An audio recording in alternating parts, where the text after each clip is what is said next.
Here on the CP Elgin sub, freights are currently a relative rarity, at least during daylight hours.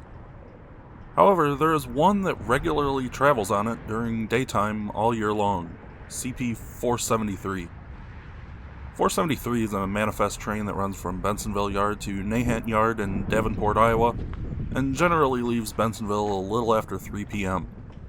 Because it runs in the beginning of rush hour and doesn't stop anywhere east of Elgin, you only get one chance a day to catch it, and it's basically impossible to chase, at least here in the suburbs.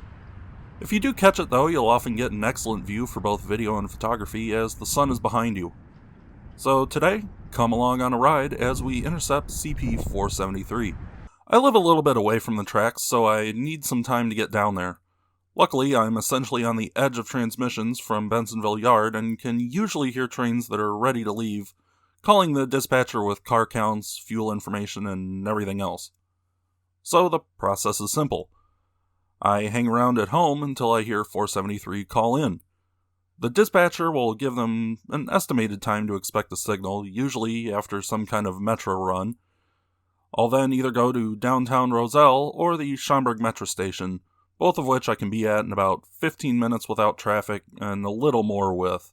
It's a few minutes before 3, and 473 calls for clearance. 79367, both of them have 3,600 gallons, 4242 loads, 7676 empties, 376 tons, length 7329, we are a key train, over. And can I just get your marker over? 39404, over. Okay, sounds good. Yeah, after the 2 metro signal indication, over. Alright, after 2 signal indication coming off the new arrival, thank you. 473 up. I didn't get it recording until midway through the first transmission, which is why the beginning is chopped off. But since 473 has to wait for 2 metro runs, eastbound 2240 and westbound 2221, both of which are scheduled to stop in Bensonville at 3:04, we have a couple minutes to play with, but not much. I get all my equipment into the truck, and we head off. One small note about my process, I actually record all audio in the field. I do this for a couple reasons. It gives me better signal strength usually, and it lets me keep an eye on it to make sure it's still recording. There are some downsides to this too, as you'll see in a little while. So I rig my recorder to my Yaesu FT300D, and we head off. I use my 300 because it can listen to 2 frequencies simultaneously, and it will catch anything it's in range of. The Elgin sub uses channel 94, but being able to listen to channel 65 for the Chicago sub will help as well, as you'll see in a while. What then ensues is a trip full of getting caught by stoplights and traffic, but we power through it and head towards Roselle. I chose Roselle because there's street parking right along the tracks that's usually completely empty, and it gets me on the south side of the tracks so the sun will be behind me. We approach Roselle and delays have built up due to both school buses and stoplights.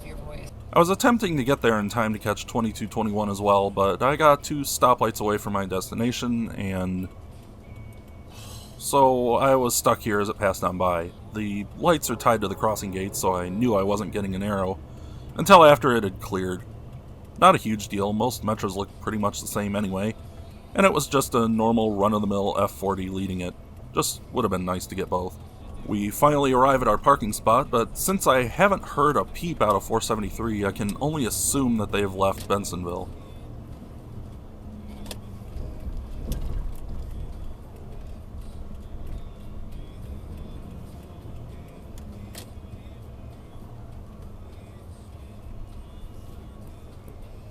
Just to the west of my spot is the crossover at West Roselle, which are absolute signals, and the signal for Main 1 is showing an approach, which means that we know something's lined through it. In a bit, this improves to a clear as 2221 puts some distance on it. As I start to set up the video camera, I hear a faint horn in the distance.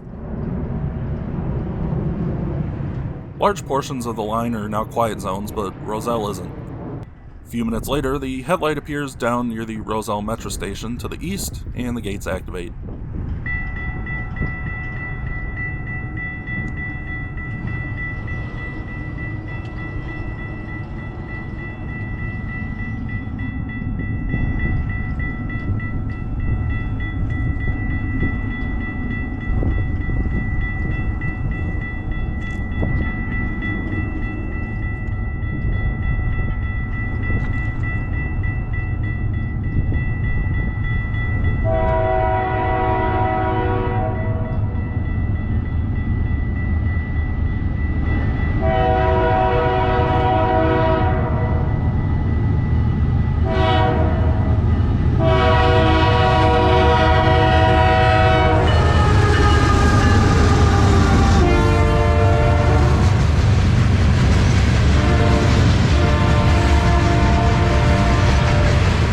473 today is led by CP AC 4400 number 8561, followed by 9367. Although this train often runs with an interesting mix of power, this one is pretty mundane. The week prior, this train had 2 CP and 2 KCS engines on the front, but I wasn't able to go down and grab a picture or video of a likely sign of the future of this line. Foreign power is relatively common.